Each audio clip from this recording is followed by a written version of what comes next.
আসসালামু আলাইকুম। তৃতীয় শ্রেণীর প্রিয় শিক্ষার্থী বন্ধুরা, আবারও হাজির হলাম আরেকটি ক্লাস নিয়ে। 29 পৃষ্ঠা, সেই 29 পৃষ্ঠার এমসিকিউগুলো আজকে আমরা সমাধান করব। দেখো, এখানে বলছে সঠিক উত্তরের পাশে টিক চিহ্ন দাও। তাহলে তোমাকে নির্বাচন করতে হবে সঠিক উত্তর কোনটি। তাহলে দেখো, আমি এইটা কি এক নম্বরে কি দিয়েছে, এইখানে 2000, এইখানে হচ্ছে 30,000, এখানে হচ্ছে 4,000। তাহলে তোমাকে সর্বমোট যোগ করতে হবে। যোগ করে দেখতে হবে যে এটা কোন অপশনটির সাথে মিল হয়, তাহলে সেটাই হচ্ছে সঠিক উত্তর। দেখো, শূন্যর সাথে শূন্য যদি আমি যোগ করি তাহলে কি পাবো? শূন্য। তারপরে আরেকটি শূন্য আছে, শূন্যর সাথে শূন্য যোগ করলে আমরা কি পাই? শূন্য। আমি দেখাচ্ছি, আগে আমার করা ছিল সেজন্য শূন্য। তৃতীয় শূন্যের সাথে তৃতীয় শূন্যটি যোগ করলে তুমি যা পাবা তা হচ্ছে শূন্য। তারপরে হচ্ছে 4, এখানে হচ্ছে 4, এইখানে হচ্ছে শূন্য, আর এখানে হচ্ছে 2। 4 আর 2 কত হয়? 6। তাহলে দেখো, এখানে 6 মিলে গেল। তারপরে হচ্ছে লাস্টের যে সংখ্যাটি থাকে সেটা হচ্ছে 3। তাহলে ওইখানে আমরা পেয়ে গেলাম 36,000।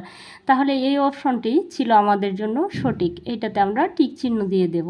তারপরে বলছি তোমাকে 20,300 যোগ 50,090, তারপরে যোগ 907 সমান সমান এইখানে রেজাল্টটা কত আসবে। তাহলে দেখো, আমরা যোগটা করে নিচ্ছি। এই অপশনটি হবে, এই গড়ের সংখ্যাটি কত হবে আমরা দেখে নিচ্ছি। 7,0,0 যোগ করলে কি হয়? 7 হবে। তাহলে 7 পেয়ে গেলাম। দ্বিতীয় গড়ে হচ্ছে 0, দ্বিতীয় গড়ে হচ্ছে 0 আর 9, তারপরে 0। তাহলে 0 আর 0, 9 আর 0 যোগ করলে আমরা কি পাই? 9 পাই। তাহলে এই গড়ে যে সংখ্যাটি বসবে সেটা হচ্ছে 9। তারপরে যোগগুলি তো দেয়াই আছে এই সাইডে। তাহলে আমরা দ্বিতীয় গড়ে যোগ করে কি পেলাম? 9 পেলাম। তাহলে অপশনটি হচ্ছে এই যে ঘ। তাহলে এই অপশনটি সঠিক ছিল। ঠিক আছে, এই অপশনটি সঠিক। তৃতীয় নম্বরে বলছে নিচের কোন সংখ্যাগুলো যোগ করলে 90,000 হবে। 90,000 আমরা তৃতীয় করে যে যোগ করব, যোগ করে দেখব কোন করে যোগ করলে 90,000 হবে। তাহলে আসো, আমি প্রতিটি গড়ের সংখ্যাগুলি যোগ করেছি। যোগ করে দেখা যাচ্ছে যে আমার 90,000 হয়নি। তারপরে এই অপশনটি যোগ করার শেষে আমি পেয়ে গেলাম 90,000। তাহলে দেখবো আমরা কি করে এই গড়টি যোগ করতে হবে। প্রতিটা গড়ই কিন্তু যোগ, তোমরা যোগ আছে করে নিবা। এখন আমরা তৃতীয় গড়ের যে গ নাম্বার আছে সেই অপশনটি যোগ করে দেখব।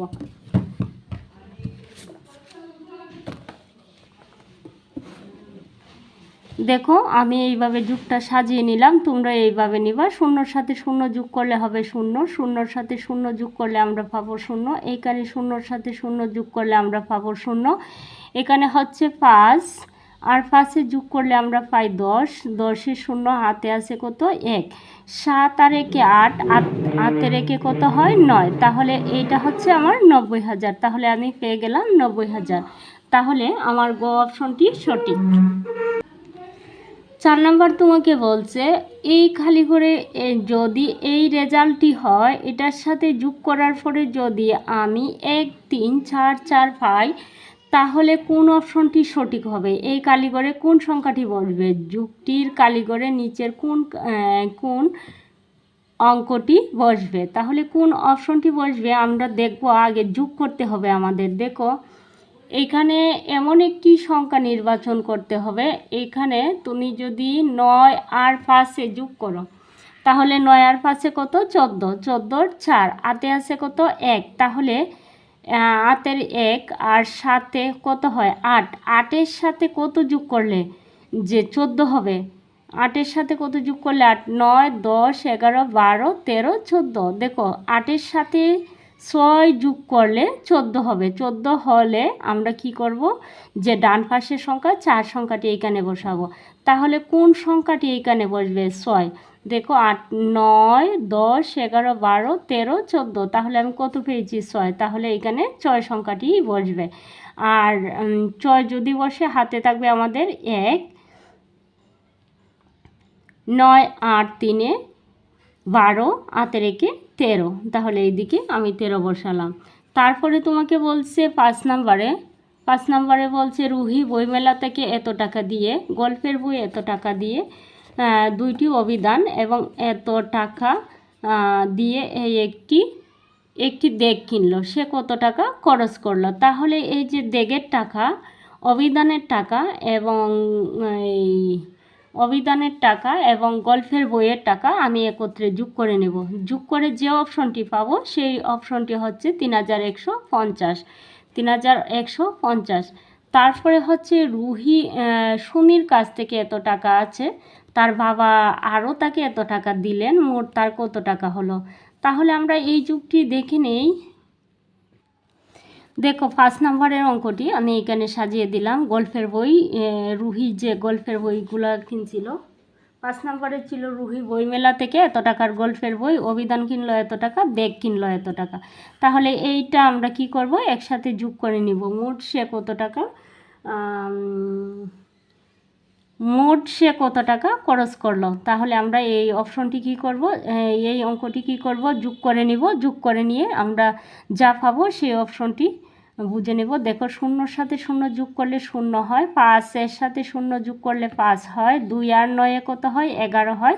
তাহলে 11-র 1 হাতে থাকবে 1, 1 আর 1-এ 2, হাতে রেখে 3। তাহলে সে কত টাকা খরচ করলো, 3150 টাকা। তাহলে 5 নম্বরে আমরা যে অপশনটি পাবো 3150, সেটা হচ্ছে খতে আমরা পাচ্ছি হচ্ছে 3150 টাকা। এবার হচ্ছে 6 নম্বর। 6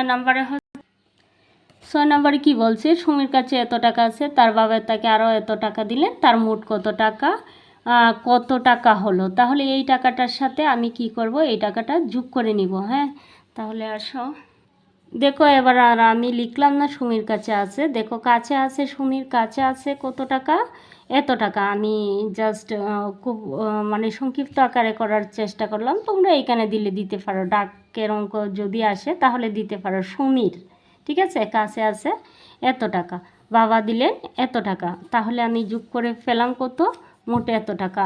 8 আর দেখো তোমরা যুগটা এইভাবে করতে পারো। 8-এর সাথে 5 যোগ করতে গেলে তোমরা তো জানো 5 কোথায় হয়, 8, 9, 10, 11, 12, 13।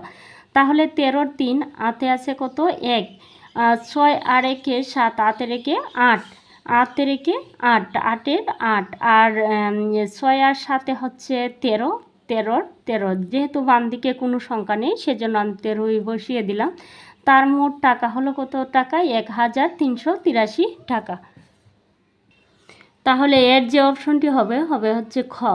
এবার হচ্ছে 2 নম্বরে দাগ টেনে মিল করি। আমাদেরকে দাগ টেনে এই পাশের সংখ্যার সাথে যোগ করে যে সংখ্যাটি মিল হবে সেই সংখ্যার সাথে মিল করতে হবে। তাহলে দেখো এই সংখ্যাটির সাথে আমি এই সংখ্যাটি যোগ করব, যোগ করে যেদিকে মিলবে সেই দিকের সংখ্যাটির সাথে আমি মিল করব, ঠিক আছে। এবার আমরা বোর্ডে চলে দেখো 2 নম্বরে হচ্ছে 29 পৃষ্ঠার 2 নম্বরে হচ্ছে দাগ টেনে মিল করি। দাগ টেনে যে সংখ্যাগুলি আমি এই সাইটের সাথে পাবো সেই সংখ্যাটির সাথে মিল করে ফেলবো। দেখো 9, 1 আর 9 কত হয়, 10, 10-এর কি 0।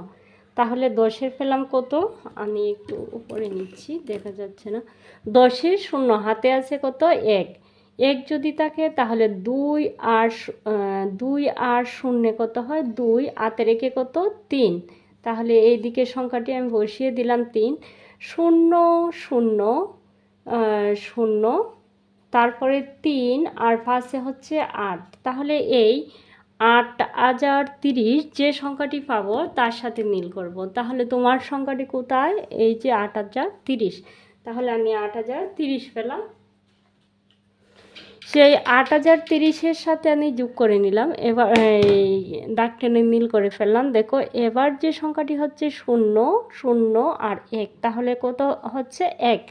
তারপরে 0, 6, 0, 6 আর 0 যোগ করলাম, পেলাম কত, সংখ্যাটি বসাতে হয় তোমরা জানো। 0-এর সাথে যদি আমরা কোনো সংখ্যার যোগ করি তাহলে সেই সংখ্যাটি বসে, সেই অঙ্কটি বসে। তাহলে দেখো এবার 4 এই করে তৃতীয় গড়ে কোনো সংখ্যা পাইনি আমি। তাহলে শতকের গড়ে যেহেতু এই গড়ের সংখ্যা নাই, তাহলে 4 এই গড়ের শতকের গড়ে আছে হচ্ছে 0। তাহলে কি বসাবো, 4 বসাবো। তারপরে শতকের গড়ের সংখ্যা, এটা দশকেই সমাপ্তি হয়েছে, এই গড়ের শতকের গড়ে এসে সমাপ্তি হয়েছে। হাজারের গড়ে হচ্ছে 4, তাহলে আমি পেলাম কত? 4। তাহলে 4461 কোথায় আছে? 4461, এই দেখো 4461 হচ্ছে নিচে আছে, তাহলে এই সংখ্যাটি আমরা বসিয়ে দিলাম। দেখো 3 নম্বরে হচ্ছে 6 আর 4, 6 আর 4 কত হয়? 10, তাহলে 10-এর 6 আর 4 10, 10-এর 0 হাতে আছে কত? 1, 4 আর 9, তাহলে কত হয়? 13, হাতে রেখে 14, 14-এর 4 হাতে আছে কত? 1, 7 আর 0, তাহলে 7 আর হাতে রেখে 8, তারপরে হচ্ছে 25, 25-এর নিচে কোনো সংখ্যা ছিল না, সেজন্য আমি এইটাই বসিয়ে দিলাম।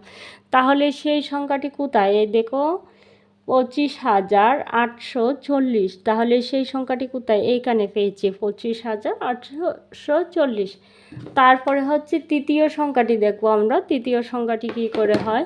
তৃতীয় সংখ্যাটি 0-র সাথে 1-এর যোগ করলাম আর 9-এর যোগ করলাম, তাহলে হলো কত? 10, 10-এর 0 হাতে আছে 1, এই 0-এর সাথে আমি 1-এর যোগ করলাম, তাহলে হলো কত? 1 আর হাতের 1 আর এই গড়ে 9, তাহলে 1 আর 9 কত? 10, হাতে রেখে 11, 11-এর 1 হাতে আছে 1, এই 0-এর সাথে আমি এই 1-এর যোগ করলাম, তাহলে 1 আর এই গড়ে ফেলাম না, আমার হাতে ছিল কত? 1, তাহলে 1 আর 1-এ কত? 2। তারপরে হচ্ছে এই হাজারের গড়ে এই দিকে কোনো সংখ্যা নেই, তাহলে এই দিকে 1-এর 1 বসবে। 1210 কোথায় আছে দেখো তো একটু? 1210 এই দিকে আছে। তারপরে আমরা যা করব সেটা হচ্ছে 7 এবং 3 যোগ করলাম, হলো কত? 10, আর 2 কত? 10 আর 2-এ 12, 12-এর কত হয়? 2, হাতে আছে কত? 1, 7 আর 3 আবার যোগ করলাম, হলো কত? 10, 10 আর 2-এ কত? 12, হাতে রেখে 13, 3 হাতে আছে 1, আবার 7 আর 3 10 আর 2 12, হাতে রেখে 13, 13-র আবার 3 হাতে আছে 1, 7 আর এই গড়ে হাজারের গড়ে কোনো সংখ্যা নাই, তাহলে কার সাথে যোগ হবে? এই সংখ্যাটির সাথে, তাহলে 7 আর 2-এ কত? 9, হাতে রেখে 10। তাহলে এই সংখ্যাটি আছে কোথায়? এই সংখ্যাটি হচ্ছে দেখো 10,333। আজকে এ পর্যন্তই। সকলের মঙ্গল কামনা করে এখানেই বিদায় নিচ্ছি। কারো যদি আমার ক্লাসটি এতটুকু ভালো লাগে তাহলে প্লিজ লাইক, কমেন্ট এবং সাবস্ক্রাইব। সকলের মঙ্গল কামনা করে এখানেই বিদায় নিচ্ছি। সবাই ভালো থাকো, সুস্থ থাকো এবং সারাক্ষণ ভালোর সাথে থাকো। আল্লাহ হাফেজ।